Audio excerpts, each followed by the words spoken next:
Жасампаз жандардың 7 дағдысы. Әлемнің 40 тілінде 30 миллион данамен таралған жеке тұлғаның дамуы туралы танымал туынды.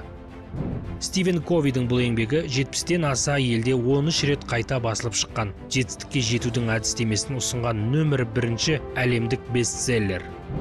Жеке тұлғаның дамуына, қалыптасуына бағыт-бағдар беретін 7 дағды жеке-жеке талданады. Алғашқы 3 дағды адамның толық тәуелсіздікке жету жолдары. Келесі 3 дағды айналадағы адамдармен өзара қарым-қатынас. Соңғы 7-ші дағды адамның өзін және өзгелермен қарым-қатынасын басқара білу қабілетін үздіксіз жетілдіріп отыру тақырыбын қамтиды. Ұзақ уақыт бойы 20 ғасырдағы бизнес саласындағы ықпалды кітаптар көшін бастап тұрды.